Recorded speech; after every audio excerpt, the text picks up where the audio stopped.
Hi there, it's Tiffany from Daisy Farm Crafts, and today I want to do a tutorial for you for our Mini-Basketweave Velvet Twist headband.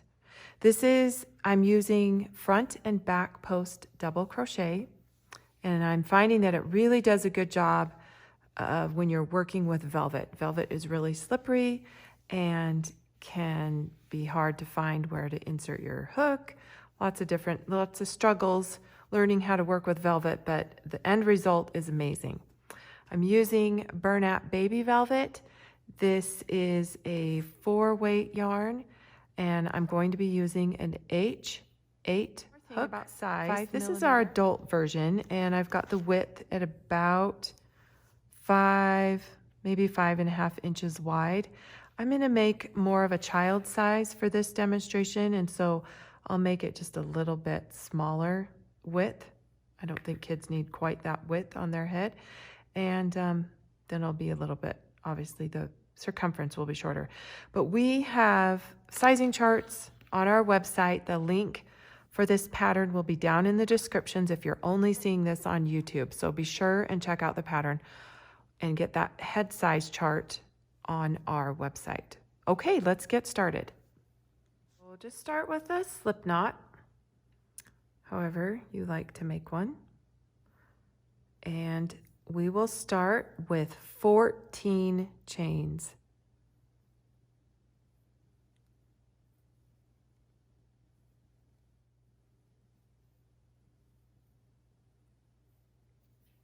For the adult size, I started with 20 chains. Now begin in the 3rd chain from the hook with a regular double crochet, yarning over, insert your hook, pull up a loop, yarn over, pull through 2 loops, yarn over, pull through 2.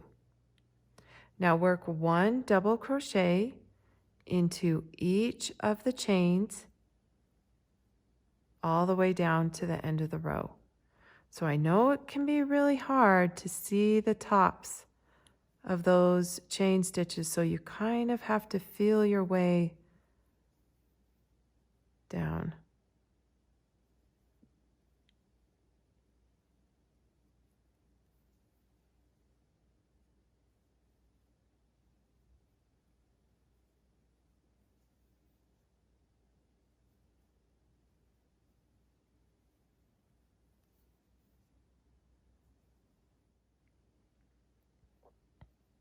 All right, here we are at the end of the row. You should have made 12 double crochets, plus you have kind of these 2 chains that you skipped over. Now chain 2 and turn.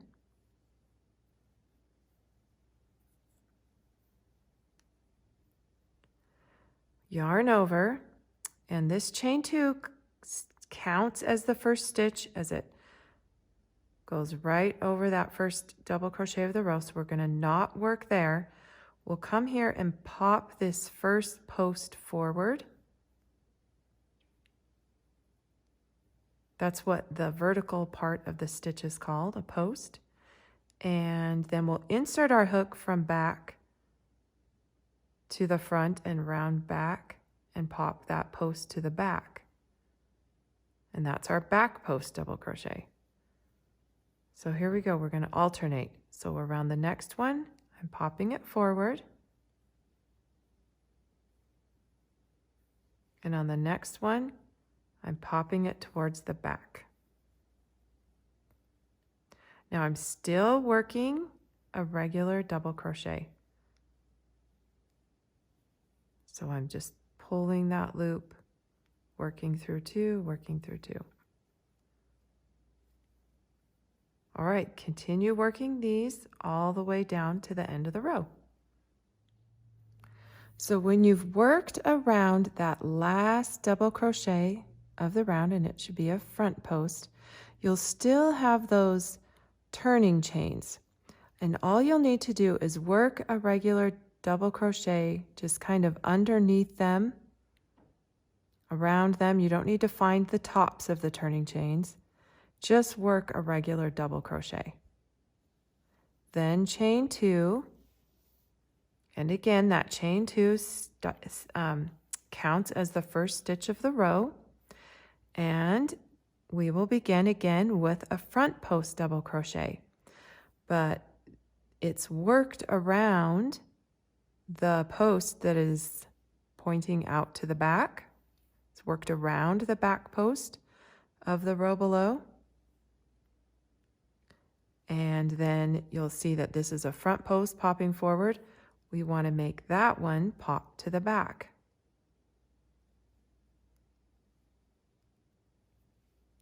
So here's our next one. We can see that it's popping to the back. We want to reach our hook in and pop that one to the front.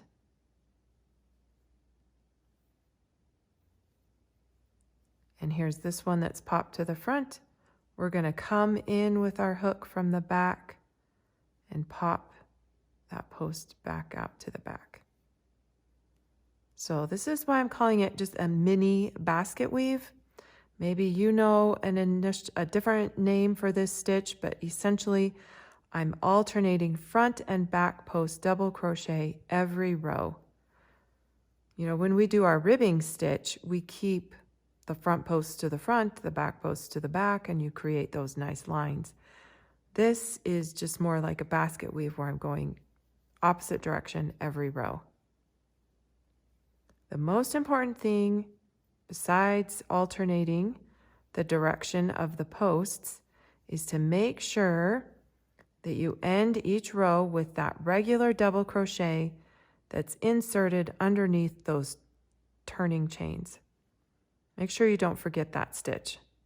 Otherwise, you'll lose a stitch every row, and your headband will not stay straight on the sides.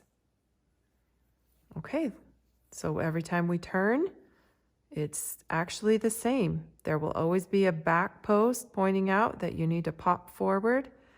You'll start every row with a front post double crochet and alternate and get the one to the back. And you'll see as this headband grows how nice and I think you'll really like this texture that you'll start to get.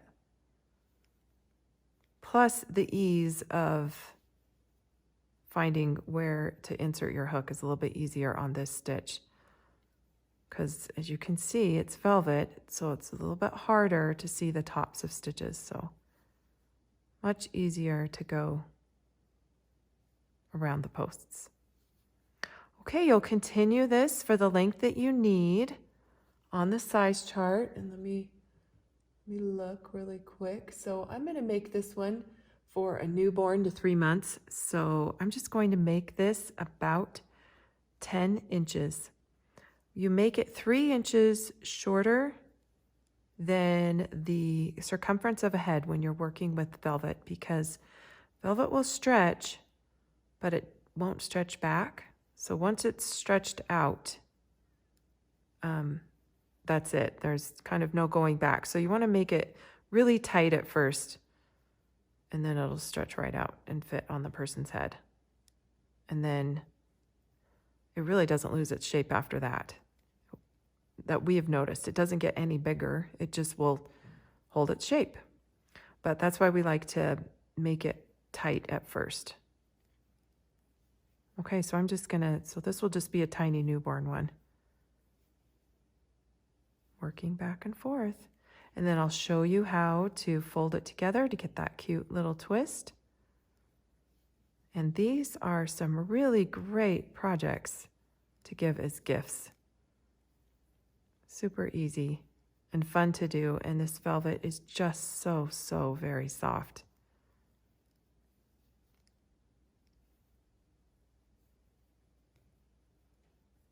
Don't forget about that final double crochet at the end of the row.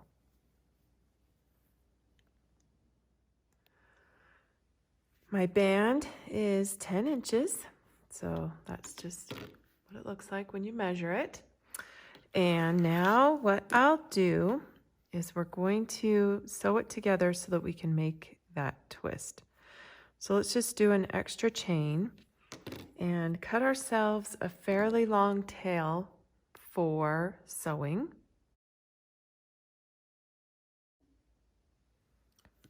So I'm just going to pull that loop free. This is how you tie off your project. And go ahead and thread that end with your tapestry needle. Oops.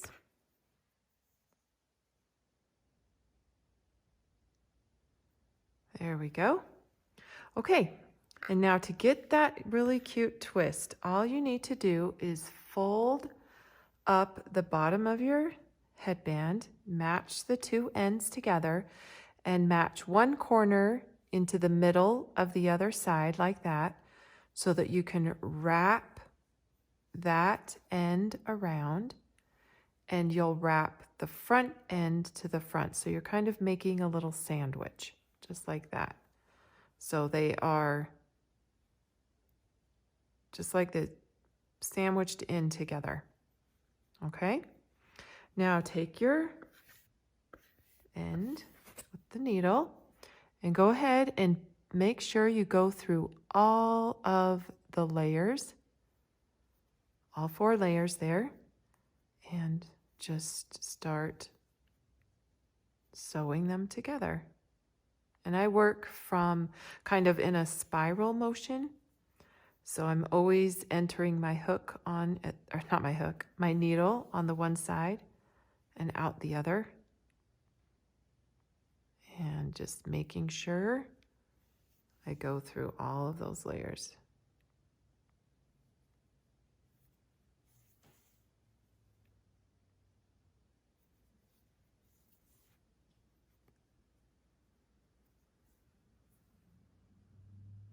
And then when I usually, if I get down to this tail, come on.